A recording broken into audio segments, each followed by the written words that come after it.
رسول اللہ صلی اللہ علیہ وسلم نے فرمایا، جو شخص اللہ کی راہ میں جہاد کے لیے نکلا، اللہ اس کا ضامن ہو گیا۔ اللہ تعالیٰ فرماتا ہے، اس کو میری ذات پر یقین اور میرے پیغمبروں کی تصدیق نے اس سرفروشی کے لیے گھر سے نکالا ہے۔ میں اس بات کا ضامن ہوں کہ یا تو اس کو واپس کر دوں ثواب اور مال غنیمت کے ساتھ، یا شہید ہونے کے بعد جنت میں داخل کر دوں۔ رسول اللہ صلی اللہ علیہ وسلم نے فرمایا، اور اگر میں اپنی امت پر اس کام کو دشوار نہ سمجھتا تو لشکر کا ساتھ نہ چھوڑتا، اور میری خواہش ہے کہ اللہ کی راہ میں مارا جاؤں، پھر زندہ کیا جاؤں، پھر مارا جاؤں، پھر زندہ کیا جاؤں، پھر مارا جاؤں۔ صحیح بخاری حدیث نمبر 36۔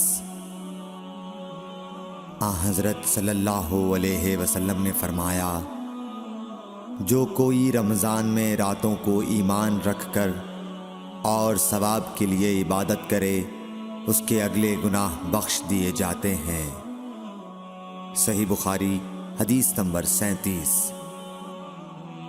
حضرت صلی اللہ علیہ وسلم نے فرمایا، جس نے رمضان کے روزے ایمان اور خالص نیت کے ساتھ رکھے، اس کے پچھلے گناہ بخش دیے گئے۔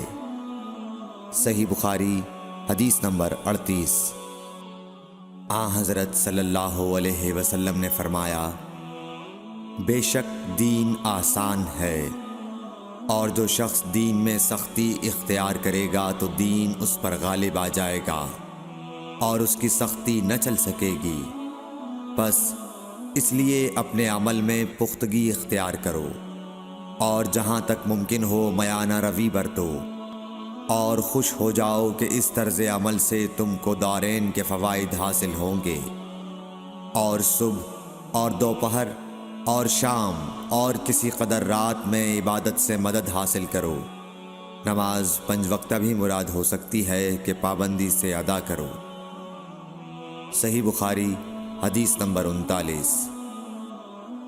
رسول اللہ صلی اللہ علیہ وسلم جب مدینہ تشریف لائے تو پہلے اپنی نانہال اترے جو انصار تھے، اور وہاں آپ نے 16 یا 17 ماہ بیت المقدس کی طرف منہ کر کے نماز پڑھی، اور آپ کی خواہش تھی کہ آپ کا قبلہ بیت اللہ کی طرف ہو۔ جب بیت اللہ کی طرف نماز پڑھنے کا حکم ہو گیا تو سب سے پہلی نماز جو آپ نے بیت اللہ کی طرف پڑھی عصر کی نماز تھی۔ وہاں آپ صلی اللہ علیہ وسلم کے ساتھ لوگوں نے بھی نماز پڑھی۔ پھر آپ کے ساتھ نماز پڑھنے والوں سے ایک آدمی نکلا اور اس کا مسجد بنی حارثہ کی طرف گزر ہوا تو وہ لوگ رکوع میں تھے۔ وہ بولا کہ میں اللہ کی گواہی دیتا ہوں کہ میں نے رسول اللہ صلی اللہ علیہ وسلم کے ساتھ مکے کی طرف منہ کر کے نماز پڑھی ہے۔